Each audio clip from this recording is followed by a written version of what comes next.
Hi guys, నిన్న మేము ఐకియాకి వెళ్ళాము. ఐకియా మీకు ఎంతమంది తెలుసానో కామెంట్ బాక్స్ లో చెప్పండి. తెలిసిన వాళ్ళు చాలా మంది ఉంటారు, తెలియని వాళ్ళు కొంచెం మంది ఉంటారు. వాళ్ళ కోసం ఈ వీడియో పెట్టాను. ఐకియాకి వెళ్ళాలంటే జేబు నిండా డబ్బులు పెట్టుకొని వెళ్ళాలండి. ఇక్కడ కొత్తగా ఇల్లు కట్టుకునే వాళ్ళకి ఐడియాస్ కోసం ఇక్కడ వచ్చి చూసుకుంటే కొంచెం ఐడియా వస్తుందండి. కిచెన్, బెడ్రూమ్స్, వాష్రూమ్స్ అన్ని ఎలా అరేంజ్ చేసుకోవాలో ఇలా సెటప్ చేసి పెడతారు అన్ని కూడాను.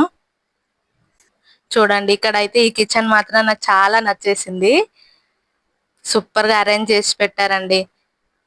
అక్కడ ఎలా ఉండాలో అలా. ఇంకొక కిచెన్ ఇక్కడ. మా హస్బెండ్ కి ఈ కిచెన్ నచ్చింది. ఎలా ఆర్గనైజ్ చేసుకోవాలో తెలియని వాళ్ళు ఇక్కడ ఐకియాకి వస్తే ఎలా ఆర్గనైజ్ చేసుకోవాలో ఆ మంచి ఐడియాస్ వస్తాయండి. ఇలా అన్ని సెటప్ చేసి పెడతారు. ఓకేనండి, ఈ వీడియో నచ్చితే సబ్స్క్రైబ్ చేసుకోండి. Follow for more videos. Bye అండి.